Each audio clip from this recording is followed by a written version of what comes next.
इतना दुर्व्यवहार, इतना दुर्व्यवहार करते हैं कि कोई जानवर के साथ भी नहीं कर सकता है। बताइए, ऐसे ऐसे दुष्ट होते हैं। लेकिन बेचारी क्या करें, कहाँ जाएं? माँ बाप मर गए, अब भाई भौजाई वहां आ गई है साहब, उनको पता भी पड़ जाए कि ये मायके में रहने आ रही है तो उनके लिए तो बहुत बड़ी आफत हो जाएगी। तो वो जगत में झूठी देखी प्रीत। गुरु महाराज यही तो समझाते हैं कि तुम जिनके मोह बंधन में परमात्मा से विमुख होके दुनिया में तुम आसक्त हो, वो सब झूठी प्रीत वाले। संसार में सच्ची प्रीत वाला केवल या तो सदगुरु हो सकता है या परमात्मा हो सकता है, कोई दूसरा हो सकता है क्या बहनों भाई? लेकिन हमारे मन की भ्रांति जाती ही नहीं है। वो मुझसे ज्यादा प्रेम करता है, वो ज्यादा करता है, वो ज्यादा करता है। जिन बच्चों को पालो पोसो बड़ा करो, बड़ा भारी, हम सोचते हैं कि ये हमारे बुढ़ापे का सहारा है। अब वो बच्चे देखो कैसे विमुख हो रहे हैं। शादी होते ही एकदम उनका रूप ही बदल जाता है। शादी होते ही वो बिटिया तो अच्छी इस बात के लिए है कि वो पराई हुई तो दूसरे घर में जाके पराई हुई, लड़का अपने घर में रह के हमसे पराया हो गया। बताइए, और हमने पूरा जीवन उन पर अर्पित कर दिया, अपने परिवार पर, अपने बच्चों पर, अपने रिश्ते नातों पर। एक संत कह रहे थे कि अगर तुमने इतना प्रेम अपने बच्चों पर, परिवार पर अपने किया है, उसका 10वां हिस्सा भी तुमने भगवान से प्रेम किया होता तो भगवान तुमको अपनी गोद में बैठा लेता। बोलिए प्रेम से। लेकिन 10वां हिस्सा क्या, 100वां हिस्सा भी हमने भगवान से प्रेम नहीं किया। पूरी जिंदगी परमात्मा को हमने भुला के रखा। परमात्मा ने हमको नहीं बुलाया, लेकिन हमने परमात्मा को बुला के रखा। और जो अपने नहीं थे उनको अपना माना, और जो अपना था उसको कभी अपना नहीं माना। यही तो कहा था उन्होंने कि प्रभु मैं तो आप ही आप भुलाया, प्रभु मैं तो आप ही आप भुलाया, तुम तो जन्म जन्म के मेरे, तुम तो जन्म जन्म के मेरे, मैं ही रहा पराया, मैं ही रहा पराया, प्रभु मैं तो आप ही आप भुलाया, गुरु मैं तो आप ही आप भुलाया। जीव के सर्व दुखों का कारण क्या पता आपको? सर्व दुखों का कारण एक ही है कि उसने परम पिता परमात्मा को भुला दिया है। उसको भुला के, नानक जी ने कहा था कि परमेश्वर को भुलाइया और व्यापेंगे सभी रोग। जिसने परमात्मा को भुला दिया है वो सारे रोग उसको व्यापेंगे, किसी रोग से वो बचने वाला नहीं है। और जो परमात्मा का प्यारा हो गया, जिसने परमात्मा को अपना बना लिया, वो सारे दुखों से, सारी व्याधियों से, सारी तकलीफों से एक दिन परमात्मा की ऐसी कृपा होगी कि सर्व दुखों के सर्वदा के लिए उसको नजात मिल जाएगी। बोलिए प्रेम से। तो परमात्मा से, गुरुदेव से प्रेम करना सीखो। जहां गुरुदेव है वहां परमात्मा है, जहां परमात्मा है वहां गुरुदेव है, अलग नहीं है। परमात्मा का साकार रूप गुरुदेव है। परमात्मा आदर्श रूप में, या तो परमात्मा के साकार रूप गुरुदेव से प्रेम कर लो।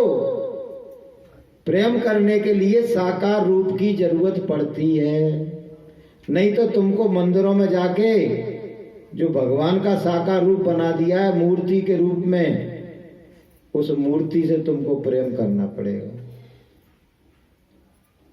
या तो गुरुदेव से प्रेम कर लो। जैसे मीरा का उदाहरण आता है, तो मीरा ने प्रथम भगवान के साकार रूप से प्रेम किया। किस रूप में? मूर्ति रूप में। मूर्ति रूप में प्रेम। शादी भी उनकी हुई थी ना, तो अपने साथ भगवान कृष्ण की मूर्ति ले गई थी, शादी साथ में ले गई थी। अब जाके उन्होंने सीधा उस मूर्ति को, जो भक्त होते हैं ना, अब जैसे गृहणियां हैं, ये सब माता बहनें हैं, इनका अधिकांश समय रसोई में गुजरता है। रसोई में तो गुजरता है। सुबह तो खाना बना रही है, शाम को तो खाना बना रही है, कुछ ना कुछ रसोई में करती रहती है। तो उनका सबसे पहले मैं भगवान की मूर्ति को रसोई में ही प्रतिष्ठापित करती हूँ, यही करती हूँ। अब ससुराल वाले कैसे थे? राजघराना, जहां खाना पीना सब चलता है। जब ही तो कहा है कि राजेश्वरी सो नरकेश्वरी। अधिकांश राजाओं के घर में मांस पकाया जाता है और वो शराब वगैरह का पान करते हैं। शराब पान और मांस का खाना उनका एक प्रिय भोजन रहता है उनका। तो सब ने कहा कि अरे, बोले कि तुम्हारे कुटुंब वाले ये देखेंगे कि बहू आई है तो कैसा भोजन बनाती है, तो सबको बढ़िया भोजन बना के खिलाओ। और भोजन भी काय का? वही मांस का भोजन, मांस का ही भोजन बना। अब वो तो चालाक थी, उसने क्या किया, सबसे पहले भगवान कृष्ण की मूर्ति को ले जाके वहां स्थापित कर दिया। तो उन्होंने कहा, देखो जी, ऐसी बातें करना भी करोगे भी तो तुमको पाप लगेगा, क्योंकि मेरी रसोई में मेरा परमात्मा विराजमान हो चुका है। बोलिए प्रेम से। तो जिसके मन मंदिर में चाहे गुरुदेव चाहे भगवान तुमने विराजित कर लिए, तो फिर ये बुराइयां, दुर्व्यसन, अवच्छे भोजन, मदरा पान तो स्वतः ही दूर चला जाएगा। फिर वो बचने वाले ही नहीं। तुम्हारे हृदय में परमात्मा विराजित हो चुका है। बहुत से लोग क्या करते हैं, जब गुरुदेव से दीक्षा लेते हैं तो यहाँ कंठी पहन लेते हैं, यहाँ कंठी माला। वो इस बात का चिन्ह है, भैया देखो मैं दीक्षित हूँ, मैंने भगवान का मंत्र ले लिया है, अब मुझसे किसी प्रकार की वैसी बात नहीं करना, अवश्य भोजन की, शराब पीने की। तो हमने तो स्वयं साकार गुरुदेव को, साकार परमात्मा को अपने हृदय में बिठा लिया, तो अब तो हम कोई बुरा काम करने के लायक ही नहीं रहे। तो बोलिए प्रेम से। तो अपने अपने मन मंदिर में अपने अपने भगवान को आप बिठाइए, तो तुम्हारी आत्मा का कल्याण होकर रहेगा। तो मीराबाई ने साफ मना कर दिया कि चाहे कोई रूठे चाहे ना रूठे, मैं ये काम हरगिज करने वाली नहीं हूं। चाहे जगत रूठ जाए मुझे कोई प्रॉब्लम नहीं है, लेकिन मेरा परमात्मा मुझसे ना रूठे। कि मेरा तो प्रेम सतगुरु से, जगत रूठे तो रूठन दे। मेरा तो प्रेम सतगुरु से, जगत रूठे तो रूठन दे। भरी पापों की गठरी मेरे गुरुदेव ने पकड़ी। बड़ी पापों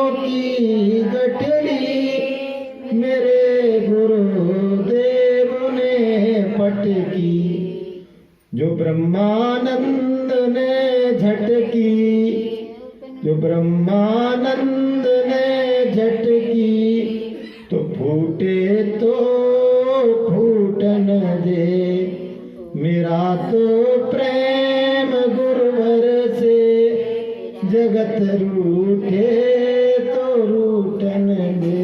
भैया सत्संग में आने से अगर तुम्हारा अंडा मांस खाना छूट रहा है, तुम्हारी ये बुराइयां छूट रही हैं, तुम्हारा राग द्वेष छूट रहा है, तो छूटे तो छूटन दे, वो तो अच्छी बात है, कोई बुरी बात थोड़ी है।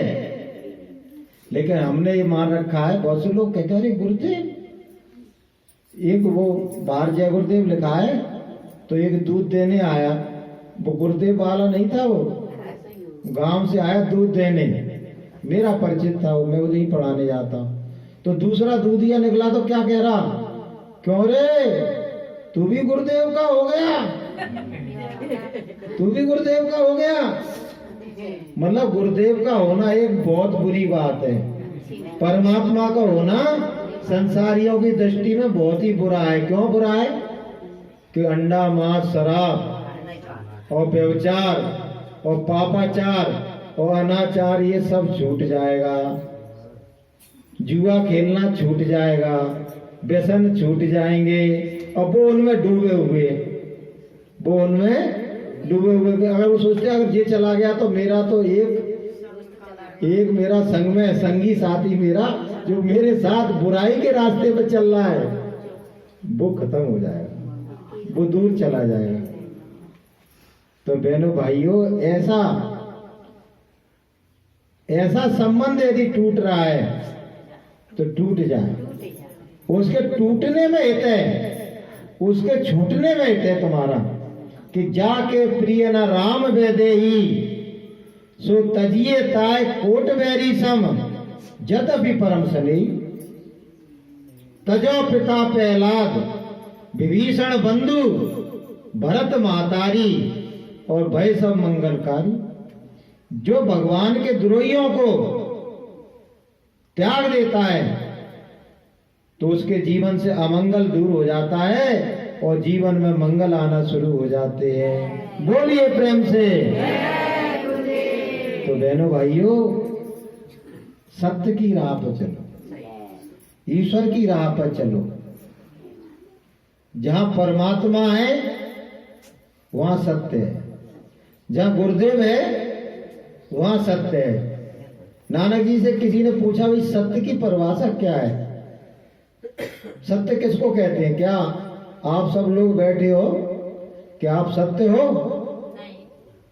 क्यों नहीं हो? परिभाषा समझ में आ जाएगी तो तुम खुद कहोगे कि ये शरीर असत्य है। तो नानक जी ने कहा आदि सच, जुगादि सच, है भी सच, हो से भी सच। सत्य की परिभाषा क्या है? जो पहले भी था, अब भी है और आगे भी रहेगा, वो सत्य है। हम पहले थे? नहीं थे। कोई 20 साल पहले नहीं था इस रूप में, कोई 30 साल पहले नहीं था, कोई 50 साल पहले नहीं था। अब हो? हाँ अभी है, अभी सब बैठे हुए, सब विद्यमान है। हो से भी सच, आगे रहोगे, हमेशा रहोगे, विद्यमान रहोगे। बताओ कौन विद्यमान रहेगा आप में से? कोई रहेगा क्या? कोई एक नहीं कह सकता। संसार का कोई भी प्राणी ये नहीं कह सकता है कि मैं हो से भी सच में आता हूं। वो कहेंगे भैया कल का पता नहीं है। कि सामान 100 बरस का, पल का नहीं ठिकाना।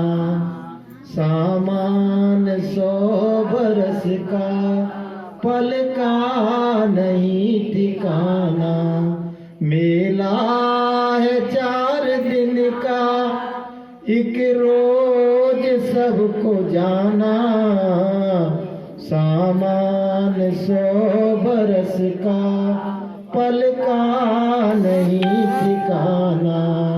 मेला है 4 दिन का, एक रोज सबको जाना, सामान 100 बरस का, पल का नहीं ठिकाना। तो भैया 4 दिन की जिंदगी है।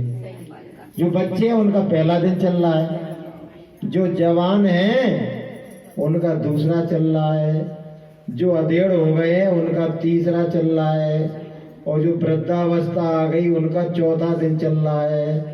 अब इसके बाद कोई दिन उनके पास हो तो बता दो भैया, है? मन में भ्रांति चाहे कुछ रखो तुम, लेकिन हकीकत ये है कि जितने भी वृद्ध हैं वो नवयुवकों की तुलना में मौत के ज्यादा नजदीक है। ये पक्की बात है। कोई बच्चा है, जवान है, उससे उम्मीद कर सकते हैं अभी 10, 20, 50 साल जिंदा रहेगा। जो 70, 80 साल का हो गया, कितनी उम्मीद करोगे तुम, हैं? तो 4 दिन की जिंदगी है। उसके बाद इस शरीर से परमात्मा तुमको निकाल के जुदा कर देगा। सारे रिश्ते नाते जीवत के हैं, मरने के बाद कोई रिश्ता नहीं है। तो इसका मतलब सब रिश्ते भी झूठे हैं, शरीर भी झूठा है, रिश्ते भी झूठे हैं, और संसार भी झूठा है। तो भैया झूठे में क्या कर रहे हो? बोले मैं भी झूठा, तू भी झूठा है। झूठे, गुरु महाराज कहते थे झूठे ही बहना झूठ चबेना है, सब कुछ झूठे झूठा नहीं, कुछ और कहते थे वो, झूठे बहना झूठ चबेना, झूठे ही लेना झूठे ही देना, हाँ झूठ चबेना, सब कुछ झूठे ही झूठा है। तो सत्य को जानोगे, क्या है सत्य बोलो? हर आदमी के मन में इच्छा होना चाहिए कि सत्य क्या है, इसको जानूं मैं। अगर ये इच्छा नहीं है तो तुम में और जानवरों में कोई अंतर नहीं है, क्योंकि उनको जानने का बोध नहीं दिया है और तुमको जानने की बुद्धि दी है, लेकिन तुम जानने की कोशिश नहीं कर रहे हो। तो संसार में भैया 2 ही सत्य है, केवल 2 सत्य है। तुम कहोगे सूरज सत्य है, चंद्रमा सत्य है, तो इनका भी एक सीमित वो है। कबीर साहब ने कहा है, सूरज मरे है, चंदा मरे हैं जिंदा जोगी, और 33 करोड़ देवता मरे हैं, इनकी ये गत होगी साधो, ये मुर्दों का गांव। ये सब मुर्दों का गांव है। थोड़े दिन के बाद हमारा एक नाम पढ़ने वाला है, पता है? वो एक दिन कोई पढ़ेगा, ज्यादा देर को घबराओ नहीं। चाहे तुम सावित्री हो, चाहे जावित्री हो, चाहे माता दीन हो, चाहे राम दीन हो, तुम्हारा नाम एक दिन मुर्दा भी पढ़ने वाला है। आत्मा निकली नहीं तो तुमसे सावित्री जावित्री कोई नहीं कहेगा, होगा मुर्दा पड़ा है, मुर्दा जा रहा है, मुर्दा पड़ा है, मुर्दा जल रहा है। ये भी हमारे साथ ही घटित होने वाला है। तो 2 सत्य है, उनको जानो। 2 में से आपने एक को भी जान लिया तो तुम्हारा कल्याण हो जाएगा। बोलो प्रेम से, बोलो जानना चाहोगे? जानना चाहोगे नहीं? तो पहली सत्य तो क्या है? इस पंच भौतिक शरीर में विद्यमान ईश्वर का अंश आत्मा है। ईश्वर अंश जीव अविनाशी और चेतन अवर सहज सहज सुख राशि। ईश्वर का अंश होने के कारण वो सत्य है, वो कभी मरती नहीं है। दुनिया में कोई भी ऐसा हथियार नहीं बना है, कोई ऐसा बम नहीं बना है, कोई ऐसी मिसाल नहीं बनी है जो आत्मा को नष्ट कर सके। गीता में भगवान कृष्ण ने कहा, नैनम छिद्रंती शस्त्राणी नैनम दैती पावका न चैनम किलोदंत्यापी न शोषती मारुता। हवा उसको उड़ा नहीं सकती है, बर्फ उसको गला नहीं सकती है, और अग्नि उसको जला नहीं सकती है, और ऐसा कोई अस्त्र शस्त्र नहीं बना है जिससे वो विनिष्ट हो जाए। तो पहला सत्य क्या हुआ? मेरा आत्म रूप सत्य है, मेरा आत्म रूप सत्य है। और दूसरा सत्य क्या है? मेरी आत्मा जिसका अंश है वो परमात्मा सत्य है। बस दो ही सत्य है, आत्मा सत्य है और परमात्मा सत्य है। और परमात्मा का रूप ही गुरुदेव है, वो अलग नहीं है, तो गुरुदेव भी सत्य है। बोलिए प्रेम से। तो तुम अपनी आत्मा को जानने की कोशिश करो। आत्मा को जान लिया तो परमात्मा को जानने के योग्य बन जाओगे। सीधे ही परमात्मा को नहीं जान पाओगे, आत्मा को जान लोगे तो परमात्मा को जानने के योग्य हो जाओगे। तो भैया आत्मा को, जैसे तुम यहां बैठे हो कमरे में, तुमको कोई ढूंढता ढूंढता घूम रहा है कि भैया कहाँ है कहाँ है कहाँ है, तो उसे कहाँ जाना पड़ेगा? यहाँ आना पड़ेगा। इस बात को समझो। तुम यहाँ बैठे हो और तुम्हारी कोई तलाश कर रहा है, तो उसको तुम्हें तलाशने के लिए यहाँ आना पड़ेगा कि वहां काशी बनारस जाना पड़ेगा? बताओ जरा, बोलो। कि वहां जाके काम बन जाएगा? वहां हिमालय पे नहीं बनेगा ना। इसी तरह गुरु महाराज कहते हैं तुम्हारी आत्मा जो ईश्वर का अंश है वो दोनों आंखों के बीच में विद्यमान है, वहां बैठी हुई है। अब तुम्हें उसकी तलाश करना है, तो तलाश करने के लिए कहाँ जाओगे? काशी बनारस जाओगे या दोनों आंखों के पीछे आओगे? बोलो बहनों भाइयों, हैं? दोनों आंखों के पीछे ही तो आओगे, हैं? कि बसो तुम आए नैनन में, सिमट कर एक आओ ना, दुइया दूर हो जावे, दृष्टि ज्योत में धरना। संत ही कह रहे हैं कि भैया तुम्हारी आत्मा जहां है वहां उसको ढूंढो, वहां उसकी तलाश करो, वहां उसको खोजो। वहां खोजोगे तो वो मिलेगी एक दिन। लेकिन हम क्या कर रहे हैं? आत्मा यहां बैठी है और तलाश उसकी वहां कर रहे हैं, जंगलन में पहाड़न में। कभी मिलेगी? बोलो। चाहे साधु हो चाहे इंसान हो, अगर वो ये गलती कर रहा है तो उसको कभी आत्मबोध होने वाला कि चीज कहीं ढूंढत कहीं कहीं है और कहीं ढूंढ रहे हो, और कहीं विद्या बे हाथ, और कहे कबीर तब पाइए जब भेदी ली जो साथ। अरे भैया भेदी से पता ले ले। अब तुम्हें जानकारी नहीं है तो को पता तो लेना पड़ेगा। भेदी से पूछ लो आत्मा मेरी कहाँ है, कहाँ मैं उसकी तलाश करूं, बता देगा। तो वही उसकी तलाश करोगे तो कब तक नहीं मिलेगी? जहां है